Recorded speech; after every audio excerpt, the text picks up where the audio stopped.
So we're still looking for a headset to dethrone these Sony WH-1000XM3s that I personally feel like have been the best headset out in the market for about the past year. We compared them to the Bose 700s, we compared them to the Sennheiser Momentum 3s, both of which fell short when comparing them to the Sony headset. The original Surface headset was Microsoft's first headset to include noise cancellation, and it was a decent headset. However, they were hard to recommend with their subpar battery life and their $350 price tag. Here we have the Surface Headphones 2, and Microsoft is coming back with a refresh at a price tag $100 cheaper than the original headset. They provide a much better value at that price tag and now come with a few extras which we will go over in this video. So for those of you that are new to this channel, welcome. Please make sure you guys subscribe, and only if you guys end up liking this video, please make sure you guys go ahead and destroy that like button for me. When you get to the design, you really don't notice too much of a difference between the original headset and the Surface 2s. You get the same minimalist headband with the cushy ear pads that sport on-ear cup dial controls for both your volume and your noise cancellation. You do get a choice to go with a all matte black version finish on this headset now, and for those of you guys that know, matte black is pretty much one of my favorite colors. With the Surface 2s, you get this really nice solid carrying case,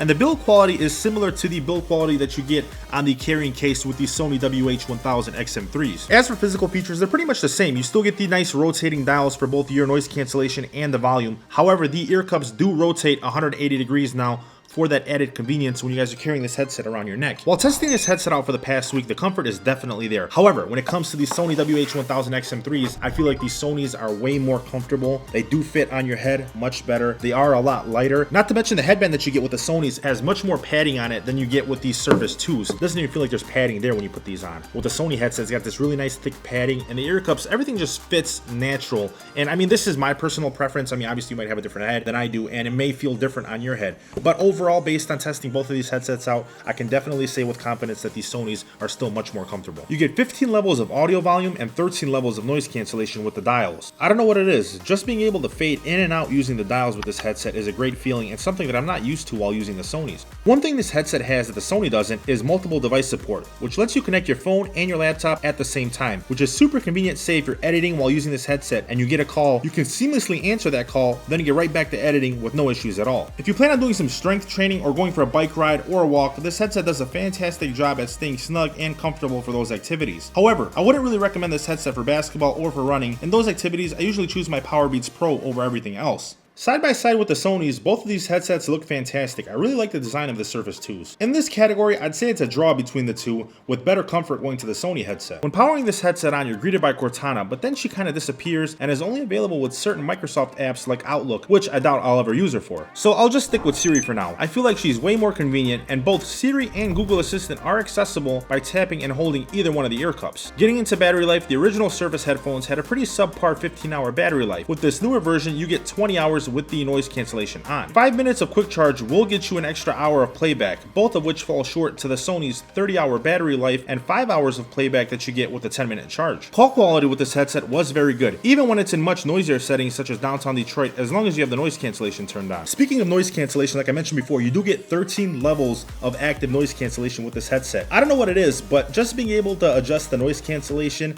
using the dial like this feels much more natural and much more sophisticated than using any other software out there that controls noise cancellation for your headset. With that being said, in no way, shape, or form does the noise cancellation even come close to the Bose 700s, let alone the noise cancellation you get with a Sony headset. Those are just in a class of their own. Here's the thing, guys, this headset is now $100 cheaper than it was before, and it's $100 cheaper than both the Sony and the Bose headset, which definitely warrants some sort of consideration when you're looking for a headset in this price range. If you guys have a budget set for $250, I wouldn't even think about looking at any other headset out there. On the right ear cup, you get your power and your mute button, along with a USB Type-C charging port and a 3.5mm audio jack. If you would like to go ahead and plug in this headset on your flight, note that the dial controls will only work over a wired connection if there's juice left in the battery. Next up, let's get into the audio quality of this headset. The Surface 2s deliver a nice and crisp, rich sound that you guys can further tweak in the new Surface Audio app. Right out of the box, you'll notice your highs, your lows, and your mids sound fairly balanced. Bass could be a bit better, but I feel for most of you out there, that won't be a deal breaker considering its new price tag. In the equalizer settings, you can definitely bump up the bass. However, when you're listening at a volume level that's higher than 8, you definitely start to notice some distortion. You have your built-in presets for jazz, rock, and a few other genres, which I rarely catch myself using since I like tweaking the equalizer settings myself. I don't want to say the audio quality isn't the best because that's definitely not fair. I feel like for the $250 price tag that you get on this headset now, it is probably one of the best, if not the best headsets out there in its price range when it comes to the audio quality. Battery life still needs some improvement, and so does the audio distortion that you get with this headset when using it at those higher volume levels. One thing that's super convenient with this headset is as soon as you power it on, Cortana lets you know how much battery life you have left with this headset. Super convenient. Other headset manufacturers out there, you either have to press and hold a button to see what your battery life is currently at, or you have to actually go into the app to see how much juice you guys have left in your headset. Now, I didn't want to shy away from it, but in case you guys were wondering, yes, the audio quality that you get with these Sony headset is way better than the audio quality that you get with these Surface 2s. So is the battery life, and so are the features that you get with the Sony headset.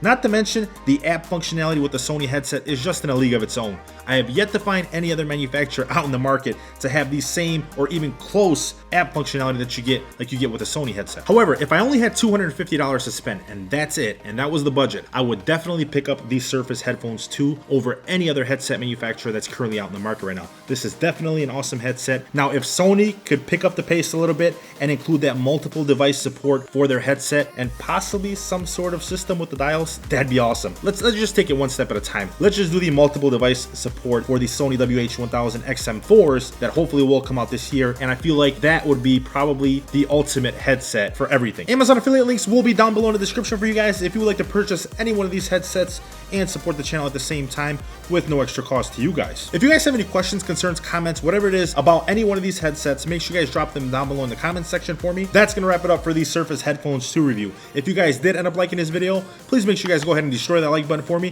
Thank you guys for watching. I hope you guys enjoyed the video. I'll catch you guys in the next one. Peace.